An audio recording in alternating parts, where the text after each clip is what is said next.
अस्सलाम वालेकुम वीवर्स, कैसे हैं आप सब। उम्मीद करती हूँ आप सब ठीक होंगे, खैरियत से होंगे। आज आप लोगों के साथ मरीजा वालों की जो ये वाइटनिंग क्रीम है इस पर अपना होनेस्ट रिव्यू शेयर करने जा रही हूँ। इसके अलावा आप जो ये दो प्रोडक्ट्स देख रहे हैं, ये है हारू हारू वंडर टोनर है ये, और ये जो है मुराद एक्नी कंट्रोल क्लैरिफाइंग क्लींजर है।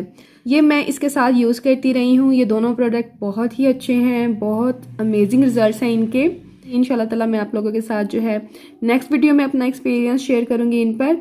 लेकिन आज जो है मैं आप लोगों के साथ अलोर स्किन ब्राइटनिंग क्रीम पर अपना रिव्यू शेयर करूंगी। मैं इसको ऑलमोस्ट 3 वीक्स हो गए हैं यूज़ करते हुए। 2 दिन जो है मैं स्किप करती थी क्योंकि मैं रेटिनॉल लगाती हूँ और वो जो है मुझे लाजमी लगाना होता है, नहीं तो आप जब रेटिनॉल छोड़ दें तो अभी तक जितना भी आपका जो है रेटिनॉल की आपकी स्किन आदी हुई है वो सब वेस्ट हो जाएगा। सो हम रेटिनॉल को छोड़ नहीं सकते। अगर हमने स्किन केयर में ऐड किया है, हमारी सारी मेहनत, सारी बर्दाश्त और सारा कुछ जो हमने फेस किया होता है रेटिनॉल को अपनी स्किन केयर में ऐड करने के लिए, वो सब वेस्ट हो जाएगा। तो इसको मैं डे टाइम भी लगाती रही हूँ और नाइट टाइम भी लगाती रही हूँ। इसके बाद जो है साथ में सनस्क्रीन यूज़ करती रही हूँ। सनस्क्रीन आप लोगों ने भी स्किप नहीं करनी जब भी कोई आपने जो है ब्राइटनिंग क्रीम यूज़ करनी है। तो जी सबसे पहले मैं बता दूँ कि इसमें जी काफ़ी ज़्यादा किस्म के जो है इन्होंने एक्टिव्स ऐड किए हैं, जिसमें कोजिक एसिड है, नियासिनामाइड है, ग्लूटाथायोन है, अल्फा आर्ब्यूटन है और हाइलोनिक एसिड है। इसके अलावा इसके अंदर रेटिनॉल की भी परसेंटेज ऐड की गई है। और मैं आप लोगों को बता दूं कि ये जो वाइटनिंग क्रीम है इसके अंदर फ्रेग्रेंस ऐड है, ये विदाउट फ्रेग्रेंस नहीं है। उसके बाद ही इसके अंदर जो सबसे ज़्यादा इंग्रेडिएंट जिसकी परसेंटेज है वो एल ग्लूटाथायोन है, अल्फा आर्ब्यूटन के बाद है, फिर कोजिक एसिड है, फिर हाइलोनिक एसिड है, फिर नियासिनामाइड है। इस तरह जी इन इंग्रेडिएंट्स की जो है परसेंटेज है, जैसे जैसे ये इंग्रेडिएंट्स नीचे की तरफ आते जाएंगे तो इनकी परसेंटेज कम होती जाएगी। अब देख सकते हैं जो विटामिन ए है वो बिल्कुल लास्ट में इन्होंने ऐड किया है। इसका मतलब इसमें विटामिन ए की जो परसेंटेज है वो बहुत कम है। इसके अलावा इन्होंने बॉक्स पर भी मेंशन नहीं किया कि इन इंग्रेडिएंट्स को जो इन्होंने ऐड किया है उनकी क्या परसेंटेज है। इनको सेपरेटली जो है मेंशन करना चाहिए था, ठीक है। इसको इन्होंने देखें जी कैसे लगाने का बताया, वो आप यहाँ भी देख सकते हैं। जिस तरह मैंने लगाया वो मैं आप लोगों को बता दूंगी। अच्छा, इसकी प्राइस जो है वो राउंड अबाउट 1500 का है। एक्यूरेट प्राइस जो आजकल चल रही होंगी वो मैं नीचे मेंशन कर दूंगी। इसके अंदर क्वांटिटी इतनी ज़्यादा नहीं दी इन्होंने, लेकिन ये है कि ये एक ब्राइटनिंग क्रीम है, सो ये कम ही लगती है। आप देख सकते हैं, मुझे लग रहा था कि ये मैं जल्दी फिनिश हो जाएगी 1 मंथ में, लेकिन अभी तक नहीं हुई। इसमें हाफ अभी भी प्रोडक्ट है। मेरे आइडिया के मुताबिक अगर आप इसको डेली बेसिस पे भी लगाएं नाइट टाइम तो आपके 2 महीने जो है ये प्रोडक्ट चल जाएगा, ऑलमोस्ट 2 महीने चल जाएगा, ठीक है। क्योंकि वाइटनिंग क्रीम को आपने बहुत ज़्यादा वैसे भी नहीं लगाना होता। तो इसको मैं जिस तरह लगाती रही वो मैं तरीका आपके साथ पहले शेयर कर देती हूँ। सबसे पहले जी मैं अपने जो है फेस को क्लीन आउट करती थी। आजकल मैं ये मुराद जो है एक्नी कंट्रोल क्लींजर ये यूज़ कर रही हूँ। ये क्लैरिफाइंग क्लींजर है जो कि एक्नी ट्रीटमेंट के लिए यूज़ किया जाता है। इस क्रीम की वजह से मेरे पोर्स जो है वो क्लॉग हो रहे थे और मुझे वाइट हेड्स भी हो रहे थे और 1-2 पिंपल्स भी निकले थे जो कि काफ़ी पेनफुल थे। और इस क्रीम को लगाने के दौरान वो मुझे निकला था और इसके लगाने के बावजूद उसका जो निशान है वो अभी तक है, वो नहीं गया, ठीक है। उसके बाद जी मैंने इस क्लींजर के साथ इसको यूज़ करना शुरू किया क्योंकि ये क्लींजर जो है इसमें सैलिसिलिक एसिड है और सैलिसिलिक एसिड जो है वो एक्नी और पिगमेंटेशन के लिए, इसके अलावा हेड्स, वाइट हेड्स के लिए बहुत अच्छा है। आपके पोर्स को क्लॉग नहीं होने देता और ये मेड इन यूएसए है। इसके अंदर जो सैलिसिलिक एसिड की क्वांटिटी है 1.5% है, जो कि बहुत अच्छा जो है आप टॉलरेट कर सकते हैं इसको। चाहे आपकी स्किन ड्राई हो, सेंसिटिव हो, सभी इसको टॉलरेट कर सकते हैं, ठीक है। तो ये इसके तमाम इंग्रेडिएंट्स यहाँ मेंशन किए गए हैं। इंशाल्लाह ताला जब मैं डिटेल रिव्यू इस पर शेयर करूंगी तो मैं आप लोगों के साथ डिस्कस करूंगी कि इसको किस तरह यूज़ करना है, किस तरह नहीं करना। इसकी जो प्राइस है 5500 के राउंड अबाउट है, ठीक है। जब मैं अपना फेस अच्छी तरह क्लीन आउट कर लेती थी तो फिर मैं जो है ये पहले लगाती थी ये हारू हारू wonder black rice hyaluronic toner. ये एक कोरियन ब्रांड है। इसके अंदर फ्रेग्रेंस नहीं है और ये अल्कोहल फ्री है। इसमें जो इनका दूसरा वर्जन है उसमें फ्रेग्रेंस भी है और अल्कोहल भी है। आप जब इसको परचेज करने लगे तो ये आप जो है कंफर्म कर लीजिएगा कि आप जो है फ्रेग्रेंस फ्री ही परचेज करें और अल्कोहल फ्री परचेज करें, ठीक है। इसमें ब्लैक राइस हैं जो कि आपकी स्किन के लिए बहुत ही अच्छे होते हैं, उनका एक्सट्रैक्ट है और ये आपकी स्किन बैरियर के लिए बहुत अच्छा है। ये आपकी स्किन को नहायत हाइड्रेट करता है, डिहाइड्रेशन से बचाता है, ग्लो प्रोवाइड करता है और डिस्कलरेशन से बचाता है। इसके अलावा आपके पोर्स को मिनिमाइज करता है, आपकी स्किन पर जो है एजिंग प्रोसेस को स्लो करता है। ये मुझे बहुत ही ज़्यादा पसंद आया है।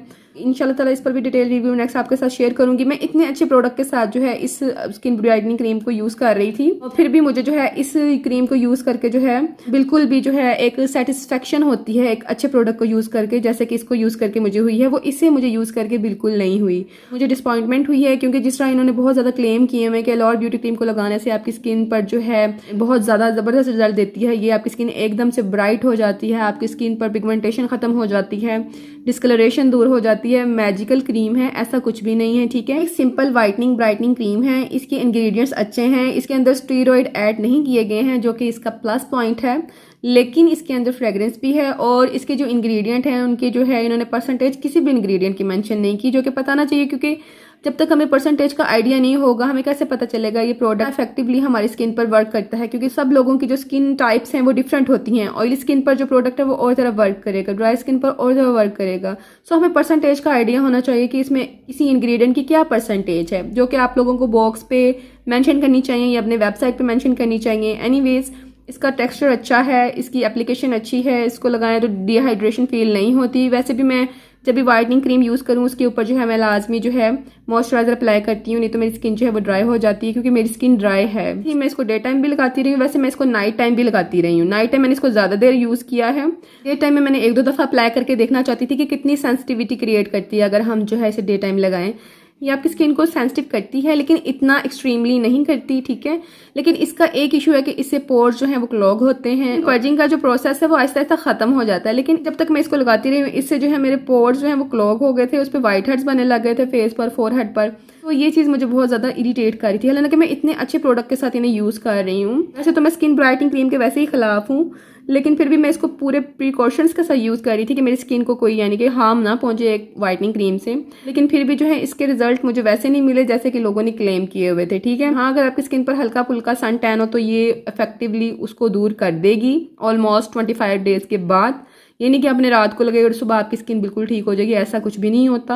आपकी स्किन पर जो पिगमेंटेशन है, डीप डार्क स्पॉट्स या एक्ने के स्पॉट हैं, वो इससे नहीं जाते। ये चीज़ आप माइंड में रखिएगा, क्योंकि अगर आप ये चीज़ अपने माइंड में रख के इसको परचेज करेंगे ना तो फिर आप डिसपॉइंट नहीं होंगे। आपको जो है बहुत सब्र और तहम्मुल के साथ इसको अपने फेस पर अप्लाई करना होगा और कंसिस्टेंसी के साथ इसको यूज़ करना होगा। तकरीबन 3 से 4 महीने शायद आप यूज़ करें तो फिर जो है आपके जो डार्क स्पॉट्स हैं या एक्ने के स्पॉट हैं वो दूर हों। 1-1.5 महीने में तो मुझे नहीं लगता आपके एक्ने स्पॉट कहीं जाने वाले हैं, ठीक है। इसको लगाने के दौरान आपको पर्जिंग भी होगी, क्योंकि इसमें बहुत सारे एक्टिव इंग्रेडिएंट जो है उसको मिक्सअप किया गया है और परसेंटेज का आइडिया कोई भी नहीं है। जब इसको आपने अप्लाई करना है तो अपनी जो है स्किन केयर को प्रॉपरली फॉलो कीजिएगा और जो है स्किन को सेव रखने के जो मेथड्स हैं उनको भी फॉलो कीजिएगा, ठीक है।